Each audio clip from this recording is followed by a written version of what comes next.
নমস্কার বন্ধুরা, নবদিগন্ত চ্যানেলের পক্ষ থেকে আপনাদের সকলকে জানাই স্বাগতম। তো বন্ধুরা, এখন আমি আপনাদের সাথে এই ভিডিওতে যে একটি গুরুত্বপূর্ণ বিষয়ে আলোচনা করতে চলেছি সেটি হচ্ছে, গতকালকে আপনাদেরকে দেখিয়েছিলাম একটি ভিডিও যেখানে 2022 প্রাইমারি টেট পাস ক্যান্ডিডেটরা রাজ্যে কলকাতার বুকে কিন্তু তারা বেকার মেলার আয়োজন করেছিল এবং সেই বেকার মেলার কিন্তু বিষয়বস্তু ছিল চা শিল্প, চপ শিল্প ইত্যাদি ইত্যাদি। তো সেই যে আন্দোলন, সেই যে প্রতিবাদ সভা, তার কি প্রভাব ফেললো রাজ্যের ওপর, সরকারি দপ্তরের ওপর। নবান্ন থেকে নতুন প্রেস বিজ্ঞপ্তি জারি করলো 2022 স্টেট পাসদের জন্য রাজ্য সরকার। তো এই বিষয়ে বিস্তারিত আপডেট এই ভিডিওতে আপনাদেরকে দিতে চলেছি। আপনারা সম্পূর্ণ ভিডিওটি দেখুন। ভিডিওটি আপনারা পরিষ্কারভাবে দেখলেই বুঝতে পারবেন যে কি বিজ্ঞপ্তি জারি করেছে এবং সরকার নতুন নিয়োগ নিয়ে কি ভাবনা চিন্তা করছেন। তো তবে তার আগে বলি, যারা প্রথমবার চ্যানেলটি দেখছেন আপনারা অবশ্যই চ্যানেলটিকে সাবস্ক্রাইব করবেন এই ধরনের আপডেট সবার আগে সবার প্রথমে পাওয়ার জন্য। তো চলুন আমরা মূল পর্বে ফিরে যাই। তো দেখুন বন্ধুরা, আজকের পেপার কাটিংয়ে এটা বেরিয়েছে, সুপ্রিম কোর্টে ওবিসি মামলা, নিয়োগ বিজ্ঞপ্তি প্রকাশ করা যাচ্ছে না, পর্ষদ পরিষ্কার জানিয়ে দিয়েছে।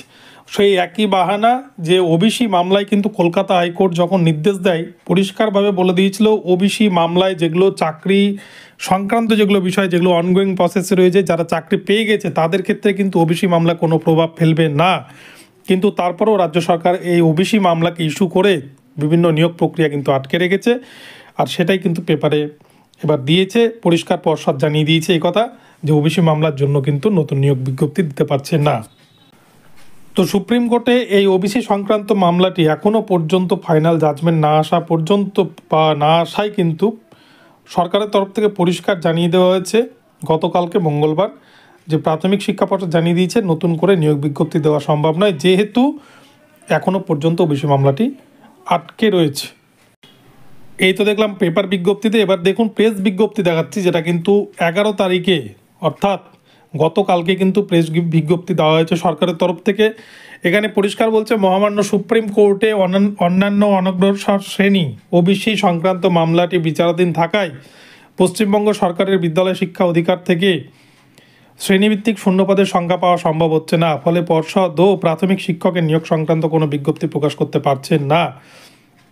সংশ্লিষ্ট দপ্তর থেকে শূন্যপদের সংখ্যা পাওয়া গেলেই এই নিয়োগ সংক্রান্ত বিজ্ঞপ্তি যথাসময়ে প্রকাশিত হবে। উল্লেখ্য, টেট নিয়োগের একটি অন্যতম সূচক মাত্র। নিয়োগের মোট 5টি সূচক রয়েছে, তার মধ্যে টেট 50 নম্বরের মধ্যে মাত্র 5 নম্বর রয়েছে।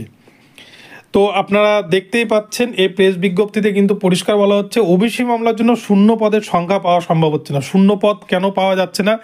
যেখানে ডিআইয়ের কাছ থেকে কিন্তু কল করলে প্রতিটা ডিপিএসসি থেকে কিন্তু শূন্যপদ পাওয়া সম্ভব, সেক্ষেত্রে ওবিসি মামলার কারণে কেন শূন্যপদ পাওয়া যাচ্ছে না এটা আমার মাথায় ঢুকলো না বা বুঝতেও পারলাম না। তো যাই হোক, এই প্রেস বিজ্ঞপ্তি বেরিয়েছে, এটা কিন্তু আনন্দবাজার অনলাইনে প্রকাশিত হয়েছে। তো আপনাদেরকে পুরো বিষয়টি জানালাম। এক কথায় বলা যায় 2022 স্টেট পাসদের জন্য নতুন যে নিয়োগ বিজ্ঞপ্তি সেটা কবে আসবে কেউ জানে না, তবে সরকারের যবে ইচ্ছা হবে তবে প্রকাশ করবে।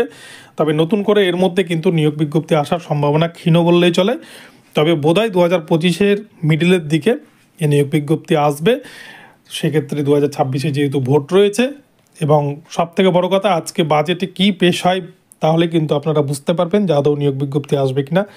আজকের বাজেটটি কিন্তু ভীষণ গুরুত্বপূর্ণ হতে চলেছে।